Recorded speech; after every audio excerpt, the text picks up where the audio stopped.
Arqueología bíblica. En busca de la verdad. Capítulo 1.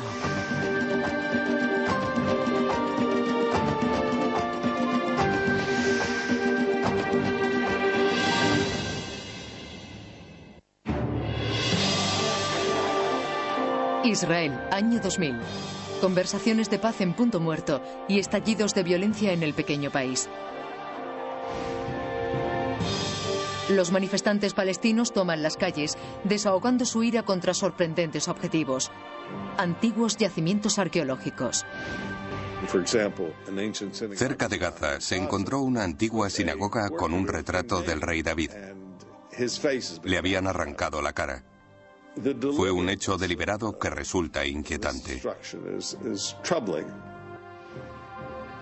En octubre, una enfurecida multitud de palestinos profana e incendia el emplazamiento tradicional de la tumba de José cerca de Nablus.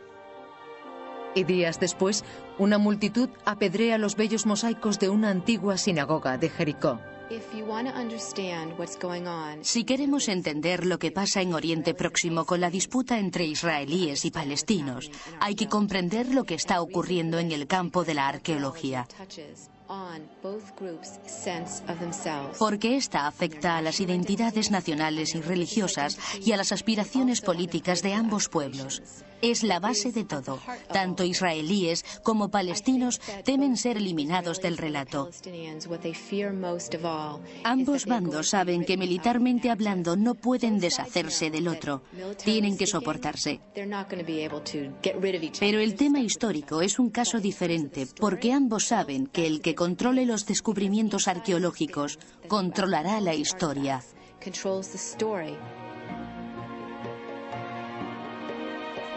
Aunque esta destrucción de restos es un inquietante capítulo de la historia de la arqueología bíblica, no es sorprendente, porque esta especialidad nació de disensiones políticas hace más de 200 años.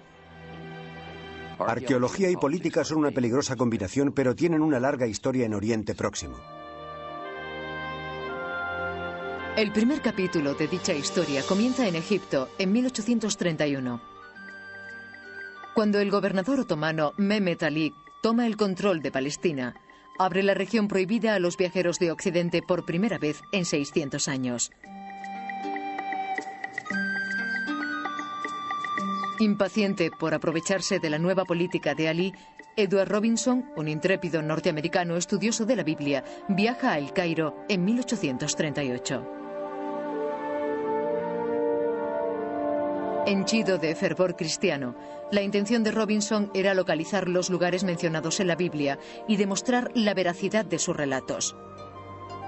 Escribió: La tradición eclesiástica respecto a Jerusalén y Palestina no tiene ningún valor, salvo donde está apoyada por circunstancias que conocemos por las Escrituras.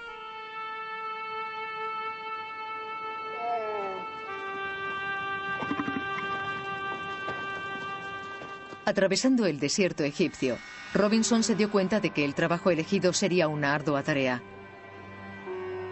Muchas de las localizaciones bíblicas que buscaba habían quedado olvidadas hacía tiempo. Los nombres se habían perdido o habían sido traducidos al árabe por los otomanos que las ocuparon. Impasible, Robinson usó sus amplios conocimientos de lenguas antiguas para obtener pistas de los mercaderes beduinos y pobladores de la región. Edward Robinson fue la primera persona que estudió los nombres bíblicos y árabes que se usaban en la Palestina de entonces y estableció ciertas conexiones entre ellos.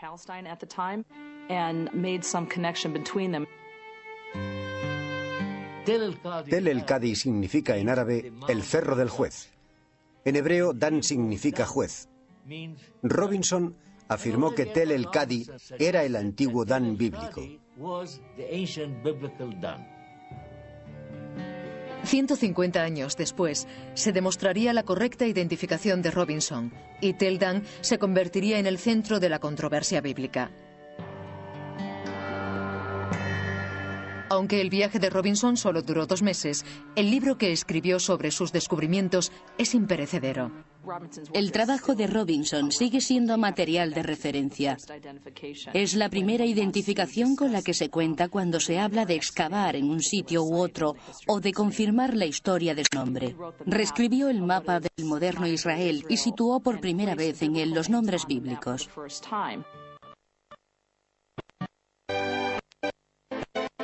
Deseosa de aprovechar la investigación de Edward Robinson, la reina Victoria creó oficialmente la Fundación para la Exploración de Palestina el 12 de mayo de 1865. El grupo organizó una expedición encabezada por un joven experto militar en minas, el teniente Charles Warren. Aunque Robinson había identificado con acierto muchos emplazamientos bíblicos, el teniente pretendía excavarlos para descubrir los secretos de su interior. El grupo partió en febrero de 1867 con destino a Jerusalén y comenzó a excavar a la sombra del enorme complejo musulmán conocido como Haram el-Sharif. La leyenda dice que el Haram fue construido sobre el templo judío original del rey Salomón y era prueba de la antigua estructura que buscaba Warren. Desgraciadamente, sus esfuerzos iniciales fueron interrumpidos. Se extienden rumores de que he llegado con una siniestra misión, que voy a colocar pequeñas cargas de pólvora alrededor de las murallas del santuario a gran profundidad. Y cuando con el paso de los años se hayan convertido en barriles de pólvora, volveré para prenderlos y destruir así las espléndidas murallas.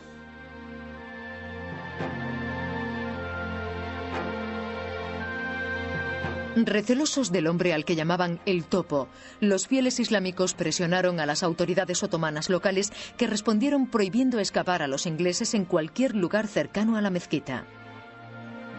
Impasible, el teniente Warren utilizó su formación de zapador y encontró otra fórmula. Cualquier dueño de terrenos puede excavar en su propiedad. Si llegaba a un acuerdo con el propietario, yo solo estaría excavando para él. Escogí un emplazamiento en el muro sur, oculto tras unas chumberas, donde podría trabajar con seguridad.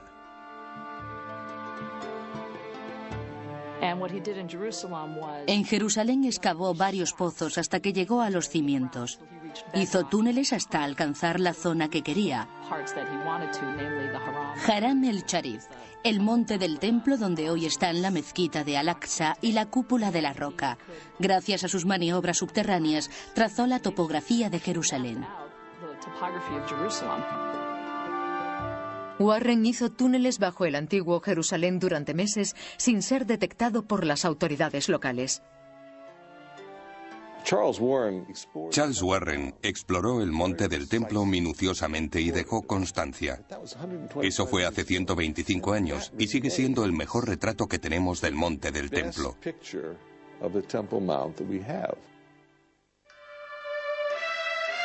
Warren hizo interesantes descubrimientos, pero el más impresionante es un foso de 3 metros de ancho que parece conectar la ciudad antigua con el suministro de agua de la fuente de Gijón.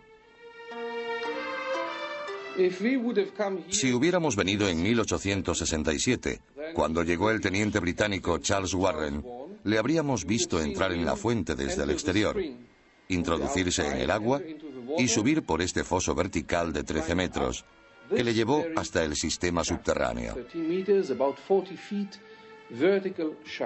Esto fue lo que vio Warren.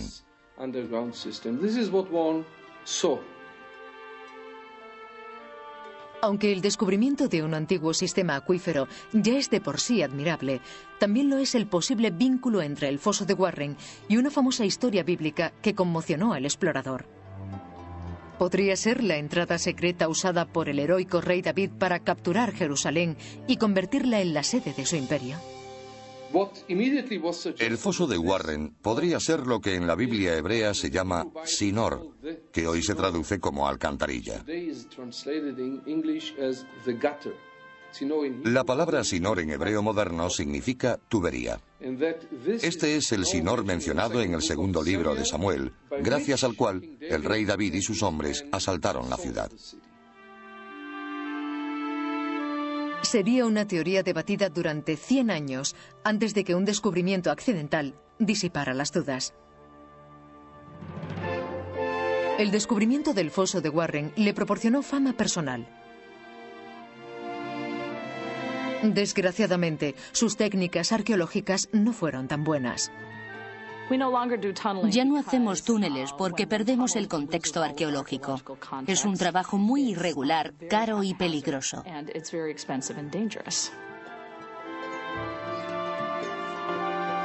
Los miembros de la Fundación para la Exploración de Palestina se dieron cuenta de que necesitaban una nueva forma de excavación para avanzar en el campo de la arqueología.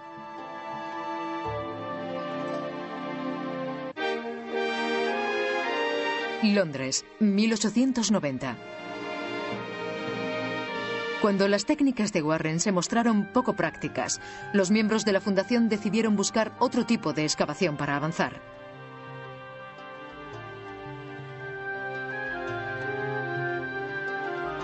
Eligieron al excéntrico egiptólogo británico William Matthew Flinders Petrie para dirigir la búsqueda.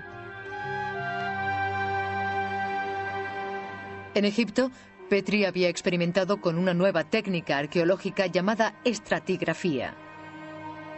En vez de excavar túneles para explorar un yacimiento, Petrie despejaba amplias zonas para mostrar los estratos o niveles de ocupación. Una técnica que encaja perfectamente con los túmulos que salpican los desiertos de Tierra Santa, llamados tel.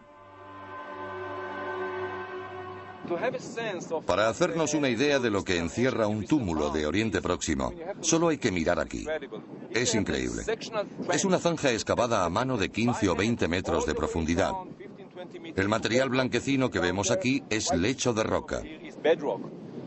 Data del séptimo milenio antes de Cristo. Aquí vemos una acumulación de 30 ciudades, unas encima de otras. Esa es la ventana a la historia del antiguo Oriente Próximo.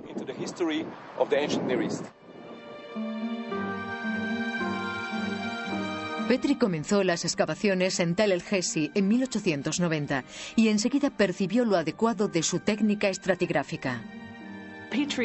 Aunque discutible, Petrie es el padre de la arqueología estratigráfica y científica en Oriente Próximo, porque fue el que descubrió que los túmulos arqueológicos constaban de capas superpuestas de civilización. El material más antiguo está en el fondo y el más moderno en la parte superior. Gracias a estos descubrimientos se puede desarrollar una secuencia de datación. Mientras excavaba, se sorprendía al encontrar que cada civilización contenía distintos tipos de cerámica. Registró los diferentes estilos, anotando los periodos a los que correspondían. Fue el comienzo de una clasificación de tipología cerámica que sería usada tiempo después para datar todos los yacimientos arqueológicos de Tierra Santa. Petrie fue el primero en usar la cerámica para desarrollar la cronología, y lo hemos seguido haciendo desde entonces. Con las nuevas técnicas de Flinders Petrie, los arqueólogos por fin contaban con las herramientas necesarias para abordar las preguntas clave sobre la Biblia. Desgraciadamente, tendrían que esperar varios años para usarlas. Con el asesinato del archiduque austriaco Francisco Fernando el 28 de junio de 1914, el mundo entró en guerra. El Imperio Otomano formó alianza con Alemania y de la noche a la mañana se convirtió en acérrimo enemigo de Francia, Gran Bretaña y los Estados Unidos. Los arqueólogos extranjeros se vieron obligados a abandonar sus excavaciones y a regresar a casa esperando el resultado de la guerra. La Primera Guerra Mundial fue un golpe mortal para el Imperio Otomano. Tras la derrota de Alemania en 1918, Gran Bretaña tomó el control civil de Tierra Santa. Cuando la Liga de Naciones ratificó el mandato de Palestina, incluyó un acceso ilimitado a los arqueólogos extranjeros, marcando el comienzo de la Edad de Oro de la arqueología bíblica. El siglo XIX vio el nacimiento de la arqueología como disciplina y el siglo XX, con la excavación de yacimientos en la antigua Palestina, Egipto y Mesopotamia, abrió nuevas oportunidades para ver el mundo de la Biblia. Esto provocó una ola de entusiasmo y sobreinterpretación de la arqueología, afirmando, ahora puede probar la Biblia. Uno de los mayores defensores de este movimiento fue un joven norteamericano, profesor de lenguas semíticas, llamado William Foxwell Albright. Abraham Biran fue uno de los primeros alumnos de Albright. Albright era muy estricto y exigente. Era un profesor maravilloso. Era un genio, pero nos sacaba de quicio. ¿Cómo podríamos ser como Albright? Albright alardeaba de su trayectoria, pero como Edward Robinson antes que él, ocultaba un interés religioso. Albright pretendía refutar la nueva ola de eruditos bíblicos que cuestionaba la precisión histórica de la Biblia. William Foxwell Albright se había iniciado en la escuela crítica del siglo XIX. Sin embargo, cuando comenzó sus trabajos arqueológicos, se dio cuenta de que parecían confirmar cada vez más la Biblia. Entonces abandonó sus suposiciones críticas y se aproximó a una dirección más positiva. Los fundadores de la arqueología bíblica creían que descubriendo y excavando los restos de antiguas sociedades y emplazamientos, rebatirían las críticas y proporcionarían pruebas que apoyarían la historicidad de esos relatos.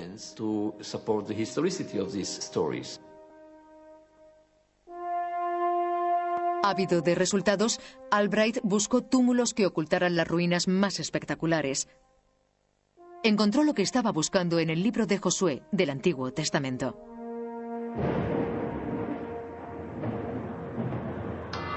Habló Yahvé a Josué: Moisés, mi siervo, ha muerto. Álzate ya pues y pasa ese Jordán tú y tu pueblo a la tierra que doy yo a los hijos de Israel. Cuantos lugares pise la planta de vuestros pies os los doy, como prometía Moisés.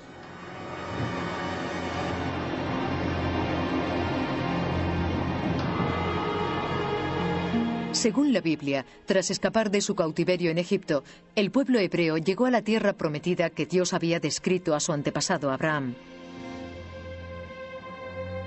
Pero para ganársela, primero debían derrotar a los cananeos, adoradores de ídolos que habitaban el lugar.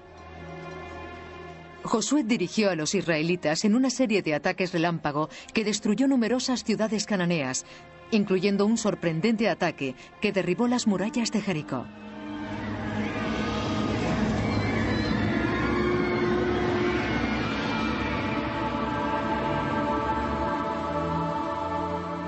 En 1926, William Albright comenzó a investigar los túmulos que se decía cubrían las ciudades conquistadas por Josué.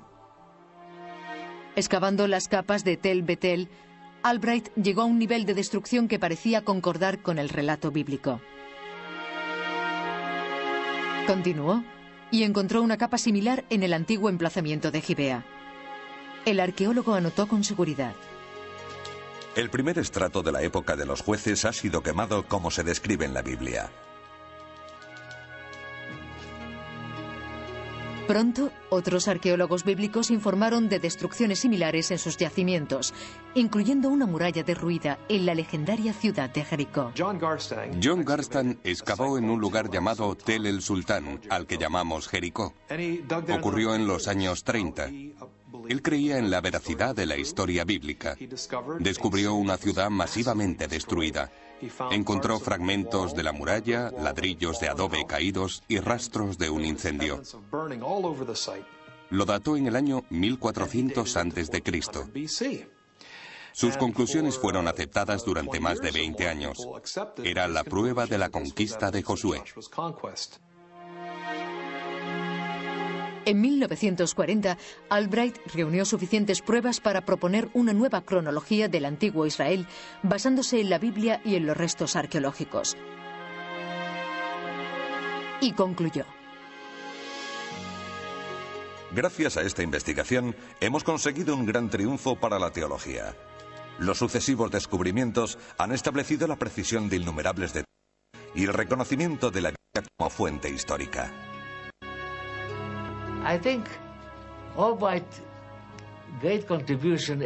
La gran contribución de Albright fue abrirnos los ojos a los relatos bíblicos por una parte y a la investigación arqueológica por otra. Estableció una relación entre las dos disciplinas. Pero el descontento se extendía por Oriente Próximo. Se avecinaban cambios que pondrían en entredicho la secuencia de fechas de Albright y los cimientos de la arqueología bíblica.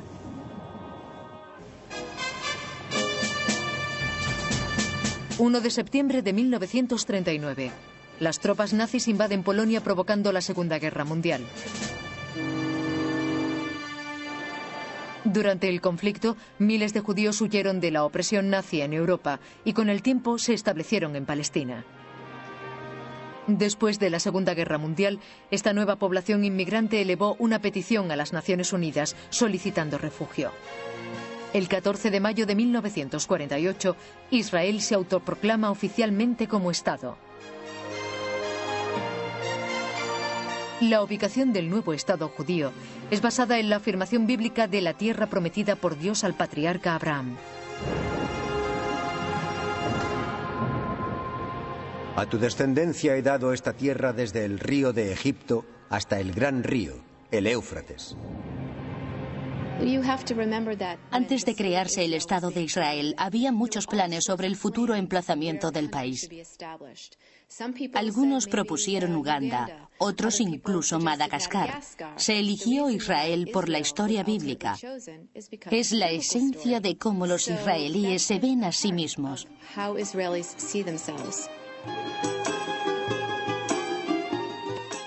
El nuevo Estado de Israel provocó rápidas represalias de los países árabes de Oriente Próximo. Milagrosamente, las fuerzas israelíes repelieron los asaltos y reclamaron más territorios en las subsiguientes batallas. Cuando una frágil paz se extendió por la región, los arqueólogos volvieron al trabajo.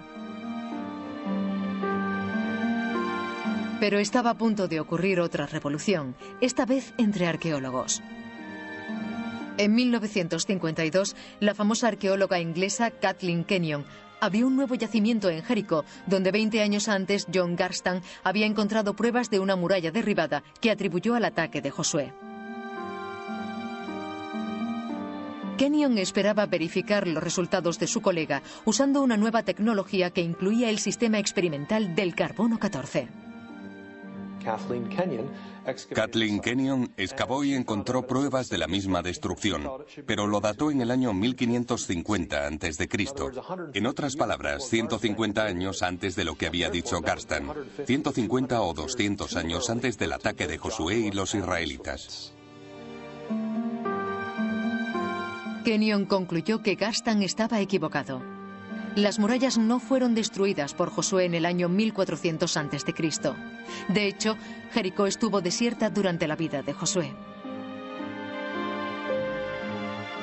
Reexaminando los resultados de otros yacimientos, Kenyon registró inconsistencias más inquietantes. Terminó concluyendo: las pruebas arqueológicas indican que muchas de las ciudades supuestamente conquistadas por Josué no existían a finales de la Edad del Bronce. Ni hubo ningún gran cambio en materia cultural. Si no fuera por el Antiguo Testamento, no sospecharíamos de ninguna invasión en aquella época. Los eruditos comenzaron a cuestionarse la teoría de la conquista. Nadie podía relacionar ninguna de las destrucciones con los israelitas. En otras palabras, no había inscripciones que afirmaran que Josué hizo una cosa o los israelitas otra. No había pruebas directas que relacionaran la destrucción con los israelitas.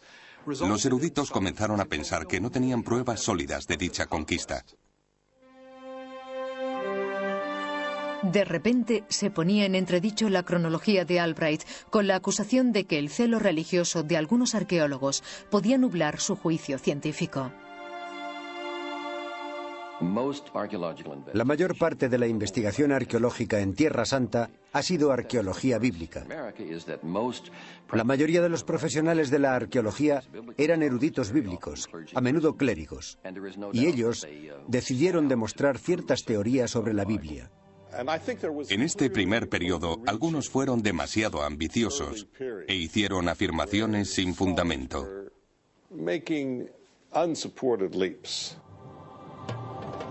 Muchos eruditos comenzaron a preguntarse de dónde provenían los israelitas si la conquista de Josué no había ocurrido.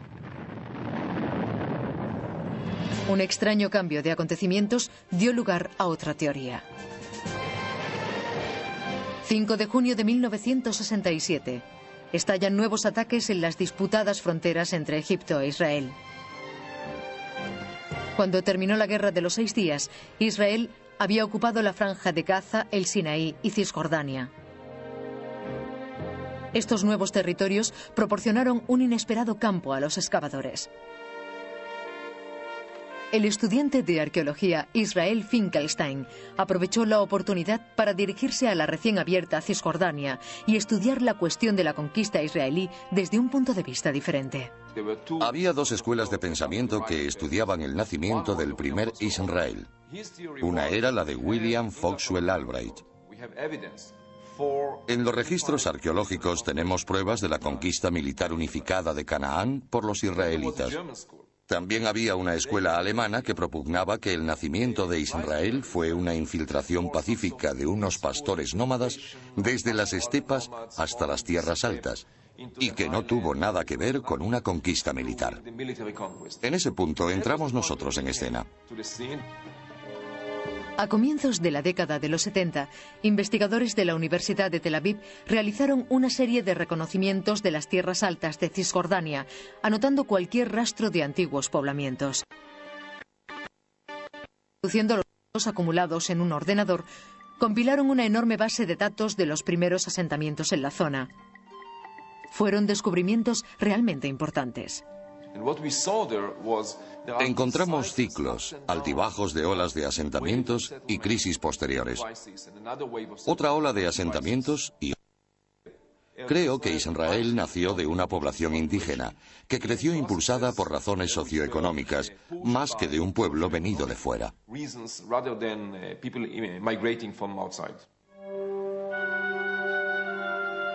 Basándose en sus descubrimientos, Finkelstein propone una tercera teoría para explicar los orígenes de Israel.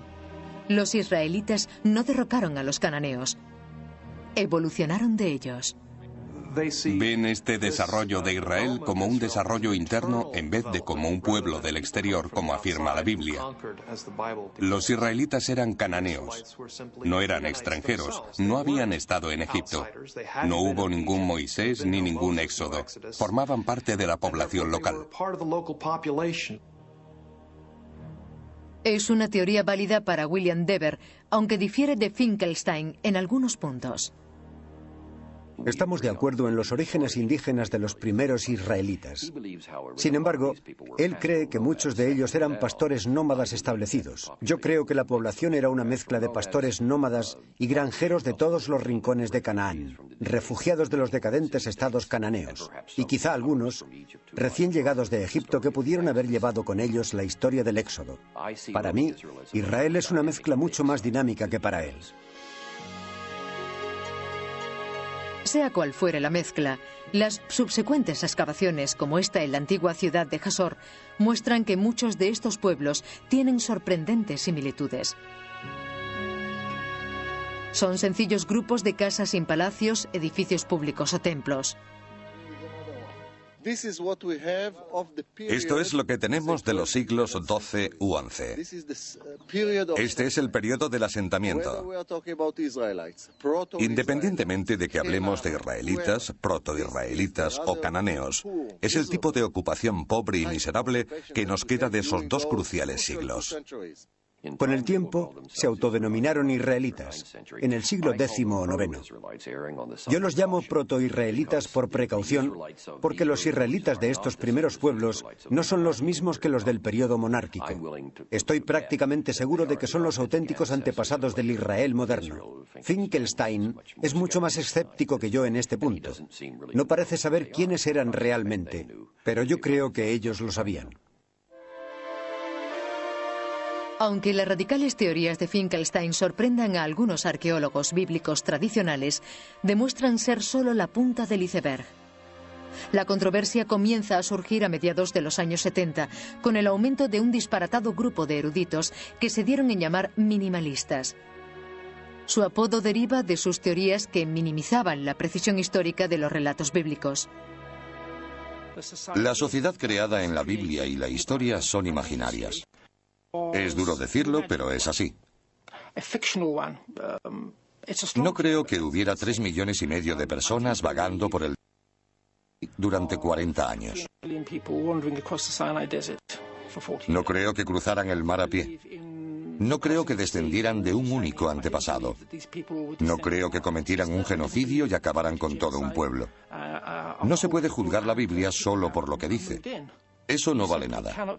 Hay que usar hechos independientes por muy desagradable que resulte. Hay que usar el sentido común histórico. No hay alternativa.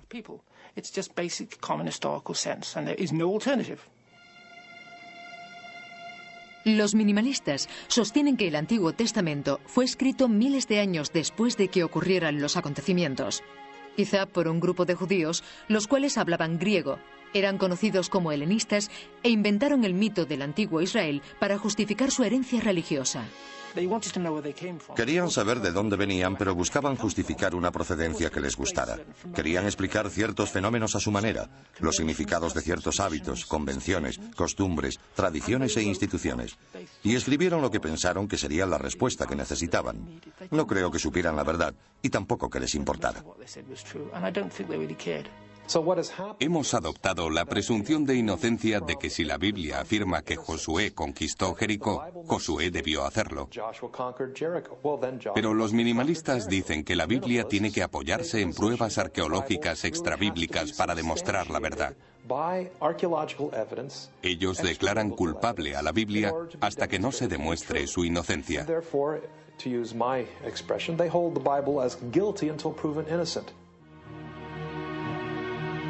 En 1995, los radicales puntos de vista de los incrédulos minimalistas se convirtieron en tema sensacionalista para desilusión de los arqueólogos más conservadores. Si mañana aparece un libro diciendo que la Tierra es plana, el tema acaparará los titulares. Todo el mundo escribirá sobre el asunto y querrá entrevistar al autor. Todos alabarán a un joven erudito que no teme al poder establecido, que se atreve a proponer ideas nuevas. Cuando todo haya pasado y la gente se entere de que la Tierra no es plana, nadie recordará a esa persona. Eso es un problema. Creo que las ideas innovadoras de los minimalistas son más sorprendentes y audaces. Por eso captan la atención de la prensa. Tienden a ser lo que sale en los medios. Pero la realidad es que los defensores de estas radicales ideas representan una pequeña minoría y han recibido una desproporcionada atención en los últimos 10 o 15 años. William Dever, de la Universidad de Arizona, intenta poner fin a esta historia. En su libro ¿Qué sabían los escritores de la Biblia y cuándo se enteraron?, Dever declara la guerra a la retórica revisionista.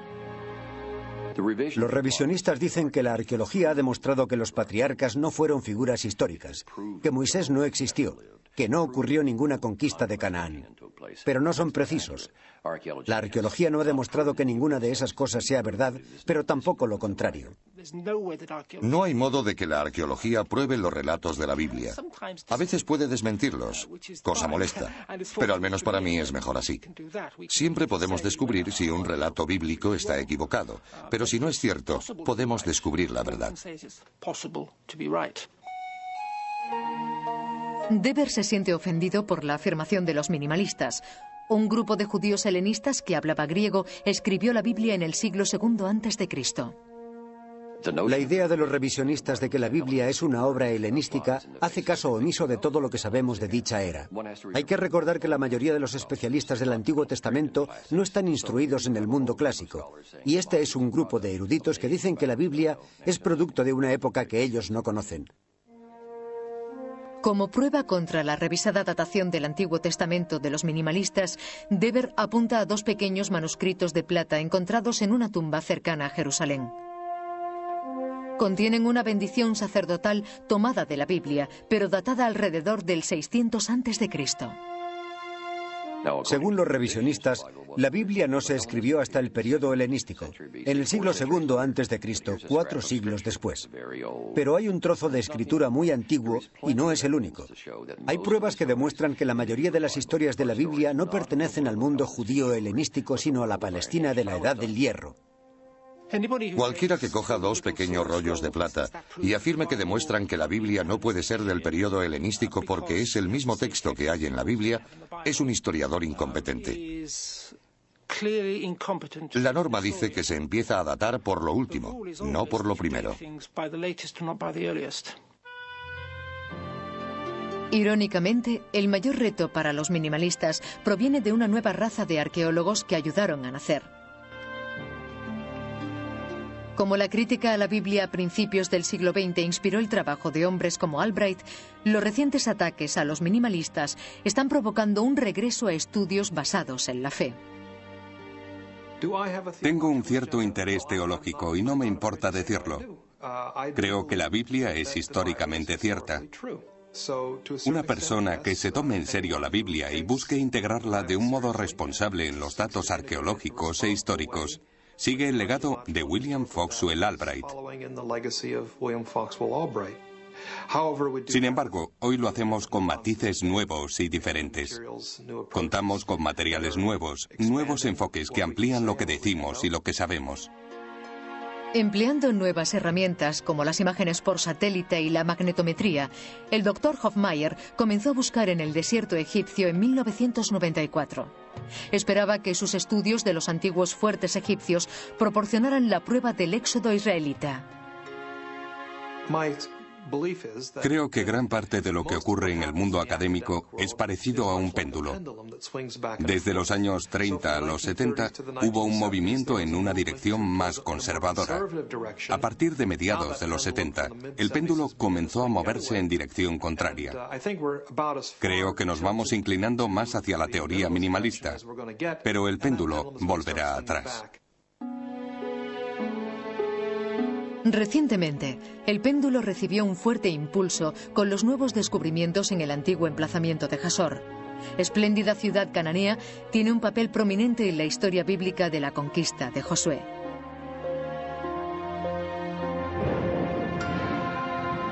Josué tomó y pasó a su rey por la espada. Pasaron por la espada a todos los vivientes que en ella había, y Jasor fue dado a las llamas.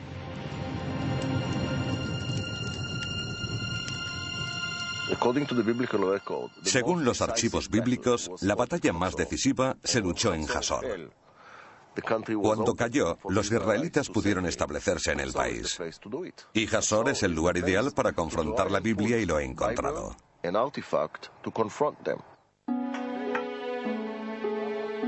Excavando en Jasor en 1996, Amnon Ben-Tor hizo nuevos descubrimientos que parecen apoyar el relato bíblico de la conquista de Josué. Nos encontramos en la sala del trono. Miren el suelo.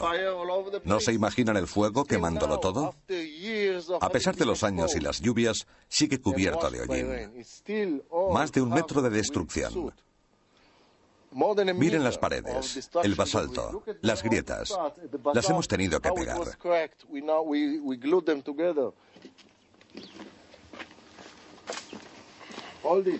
Todo es destrucción. ¿Ven esto? Es el colapso del palacio. Y allí también. No es el único lugar destruido por el fuego, pero fue un fuego diferente a todos los que he visto. El fuego derritió los ladrillos, la cerámica. Se podría parafrasear y decir que fue la madre de todas las destrucciones.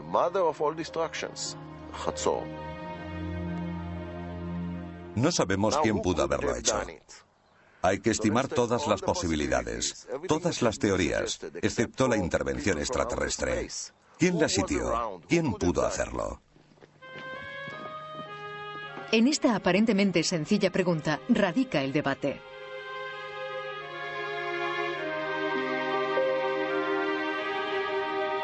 Si las pruebas de Ben-Tor demuestran que Josué y los israelitas destruyeron Jasor, entonces la historia bíblica sería exacta.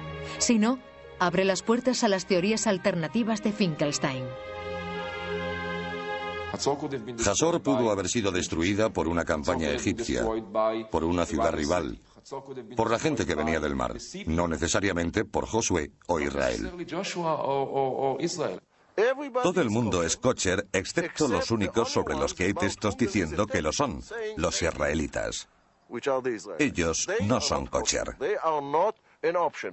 No son una opción según él porque lo dice la Biblia. Y si lo dice la Biblia, debe estar equivocada. No rechazo la información que el profesor Bentor rescata de las ruinas de Jasor. Lo que discuto es su interpretación. En mi opinión, no hay razón para interpretarlo como una conquista de Josué. In my opinion, there is no reason to interpret this as a conquest of Joshua. Pero los muros calcinados no son la única prueba que respalda la afirmación de Bentor de la destrucción de Jasor a manos de Josué y su ejército israelita. Más convincentes son una serie de estatuas religiosas cananeas y egipcias que Bentor encontró entre los escombros del derruido palacio. This is a sphinx.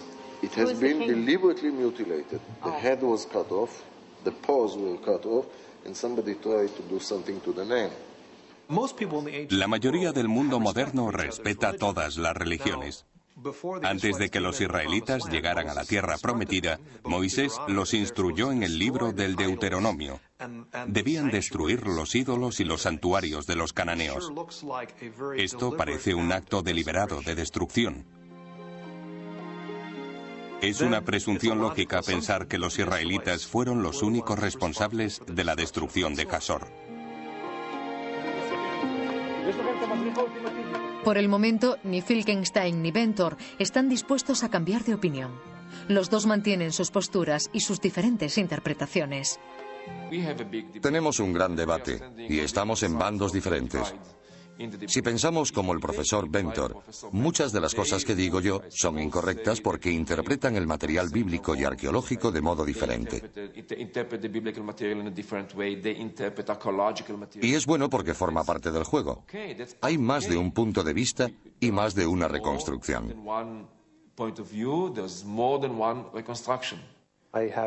Tengo amigos en el campo minimalista. Me gusta sentarme con ellos a comer e intercambiar ideas. El mundo académico es así. Se trata de abrir las puertas a la investigación, no de cerrarlas. Y a pesar de sus frecuentes enfrentamientos, ambos bandos creen que en el fondo es un debate puramente teórico. No importa demasiado lo que digan los arqueólogos. Dirán que Josué no conquistó el país, que no hubo una gran guerra, ni batallas, que fue una infiltración pacífica. No importa. El hecho es que hubo un asentamiento, hubo un reino de Israel y hay una historia, una tradición. Cuando me siento con mis hijas en la Pascua a leer el Haggadah, se lo leo como es. No les digo que hay descubrimientos arqueológicos aquí o allá que contradicen la historia. El relato es maravilloso y es importante.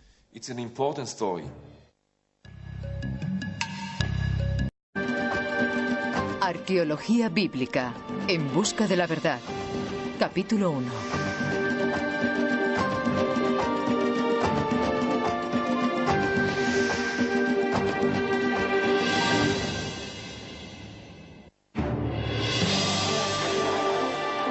Israel, año 2000. Conversaciones de paz en punto muerto y estallidos de violencia en el pequeño país. Los manifestantes palestinos toman las calles, desahogando su ira contra sorprendentes objetivos. Antiguos yacimientos arqueológicos. Cerca de Gaza se encontró una antigua sinagoga con un retrato del rey David. Le habían arrancado la cara. Fue un hecho deliberado que resulta inquietante. En octubre, una enfurecida multitud de palestinos profana e incendia el emplazamiento tradicional de la tumba de José cerca de Nablus. Y días después, una multitud apedrea los bellos mosaicos de una antigua sinagoga de Jericó. Si queremos entender lo que pasa en Oriente Próximo con la disputa entre israelíes y palestinos, Deseosa de aprovechar la investigación de Edward Robinson, la reina Victoria creó oficialmente la Fundación para la Exploración de Palestina el 12 de mayo de 1865. El grupo organizó una expedición encabezada por un joven experto militar en minas, el teniente Charles Warren. Aunque Robinson había identificado con acierto muchos emplazamientos bíblicos, el teniente pretendía excavarlos para descubrir los secretos de su interior. El grupo partió en febrero de 1867 con destino a Jerusalén y comenzó a excavar a la sombra del enorme complejo musulmán conocido como Haram el-Sharif. La leyenda dice que el Haram fue construido sobre el templo judío original del rey Salomón y era prueba de la antigua estructura que buscaba Warren. Desgraciadamente, sus esfuerzos iniciales fueron interrumpidos. Se extienden rumores de que he llegado con una siniestra misión, que voy a colocar pequeñas cargas de pólvora alrededor de las murallas del santuario a gran profundidad. Y cuando... antiguas para obtener pistas de los mercaderes beduinos y pobladores de la región. Edward Robinson fue la primera persona que estudió los nombres bíblicos y árabes que se usaban en la Palestina de entonces y estableció ciertas conexiones entre ellos.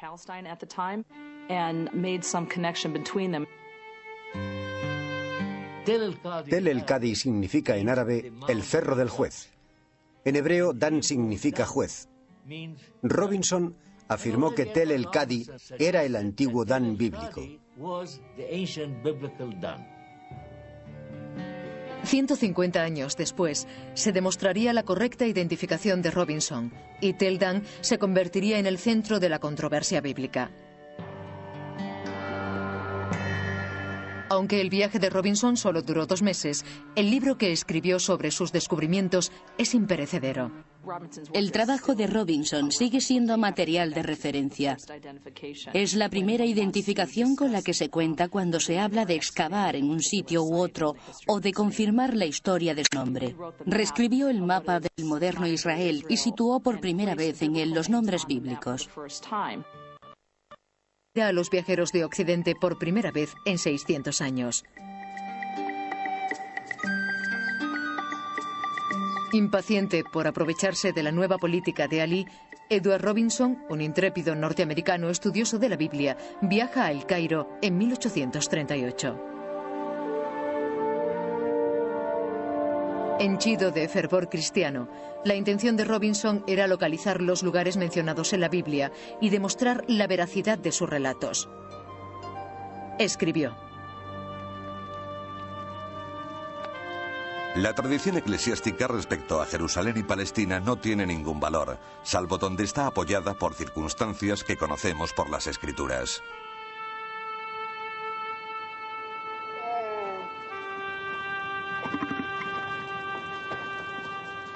Atravesando el desierto egipcio, Robinson se dio cuenta de que el trabajo elegido sería una ardua tarea. Muchas de las localizaciones bíblicas que buscaba habían quedado olvidadas hacía tiempo. Los nombres se habían perdido o habían sido traducidos al árabe por los otomanos que las ocuparon. Impasible, Robinson usó sus amplios conocimientos de lenguas antiguas. Hay que comprender lo que está ocurriendo en el campo de la arqueología, porque esta afecta a las identidades nacionales y religiosas y a las aspiraciones políticas de ambos pueblos. Es la base de todo. Tanto israelíes como palestinos temen ser eliminados del relato. Ambos bandos saben que militarmente hablando no pueden deshacerse del otro. Tienen que soportarse. Pero el tema histórico es un caso diferente, porque ambos saben que el que controle los descubrimientos arqueológicos controlará la historia.